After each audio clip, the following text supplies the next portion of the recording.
بص يا سيدي، تخيل إنك قاعد في أمان الله وفجأة تلاقي العالم كله بيضرب أخماس في أسداس وأسعار البنزين بتطير في السماء، والسبب خناقة شوارع بس على مستوى دول وكواكب. النهاردة هنتكلم عن الورطة اللي حط ترامب نفسه فيها ومعاه العالم كله لما قرر يصدق إنه سوبرمان ويخش حرب مع إيران، واكتشف في الآخر إن مضيق هرمز ده مش مجرد ممر مائي، ده فخ منصوب بذكاء. القصة بدأت لما السيناتور كريس ميرفي طلع فرش الملاية لترامب على تويتر وقال له: يا فوزي، انت فقدت السيطرة. ترامب كان فاكر ان ايران هتخاف ومش هتقفل المضيق، بس الواقع ان المضيق اتقفل والاسعار ولعت وامريكا واقفة محتاسة، لا عارفة تفتحه ولا عارفة تخرج من الحرب دي ازاي. عارف يعني ايه تقفل مضيق هرمز؟ يعني انت شلت 20% من استهلاك النفط العالمي من السوق مرة واحدة. ده مش زي أزمة 73 اللي كانت 7% بس، لا ده احنا بنتكلم في كارثة ليفل الوحش. ترامب حاول يلم الموضوع وطلع قال: احنا أكبر منتج للنفط وهنكسب، بس الحقيقة إن التغريدة دي كان معناها بالبلدي غلب حماري. ليه أمريكا مش عارفة تتصرف؟ أولاً، أمريكا وبقية الدول قرروا يسحبوا من الاحتياطي الاستراتيجي، بس الكمية اللي هيطلعوها دي نقطة في بحر.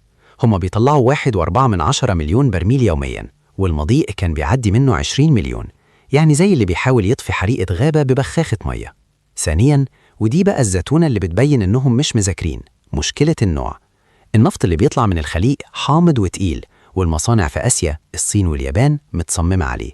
لو اديتهم النفط الأمريكي الخفيف الحلو مش هيعرفوا يتعاملوا معاه، فبقينا في وضع quality mismatch. السوق محتاج نوع والموجود نوع تاني خالص. هو مفيش حل عسكري؟ الجيش الأمريكي بعبله وقوته مش قادر يفتح المضيق بالقوة.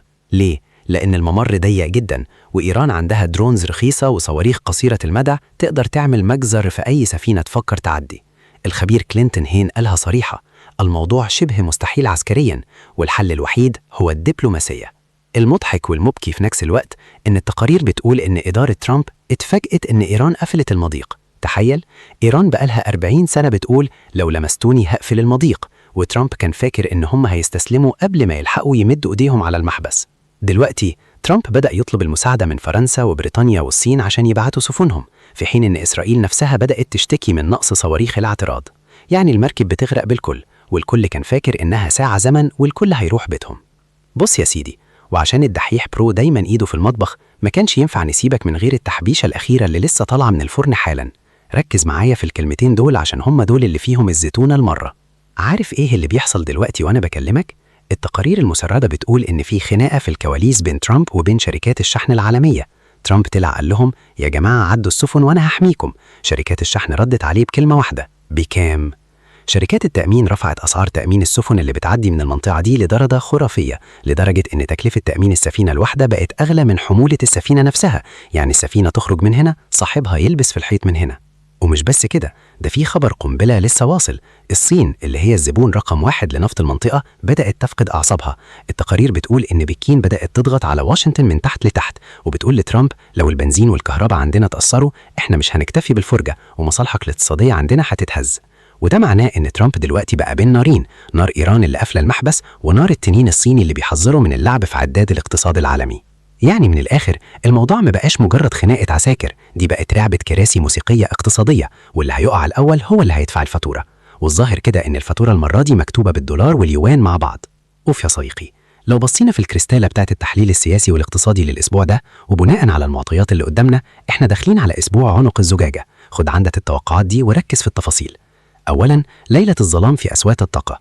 البرميل دلوقتي بيخبط في حاجز $150، وتوقعي إننا خلال ال 48 ساعة الجايين هنشوف قفزة $180 أو حتى $200 لو حصل أي تحرش عسكري جديد عند باب المندب. ليه؟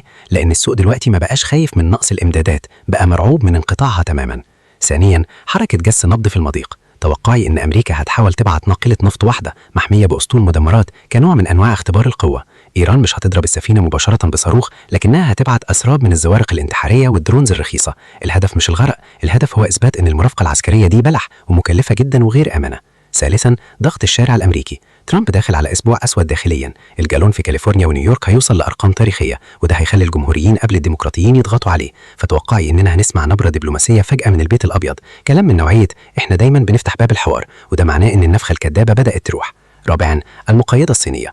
الصين مش هتسكت. توقعي إن بكين هتعرض وساطة رسمية خلال الأسبوع ده، بس الوساطة دي ليها تمن. يا ترامب تشيل التعريفات الجمركية عن بضايعنا وإحنا هنخلي إيران تفتح المضيق. مقايضة سياسية بامتياز، وترامب هيلاقي نفسه مضطر يختار بين هيبته العسكرية وبين انهيار اقتصاد بلده.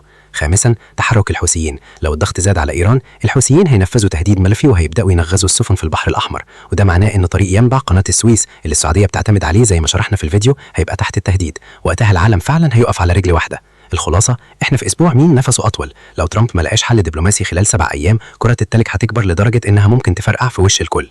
وبس كده يا شباب، ده كان كل اللي عندنا في فيديو النهارده. لو عجبك الفيديو دوس لايك، ولو لسه ما اشتركتش في القناة انزل دلوقتي دوس سبسكرايب وفعل الجرس عشان يوصلك كل جديد اول باول.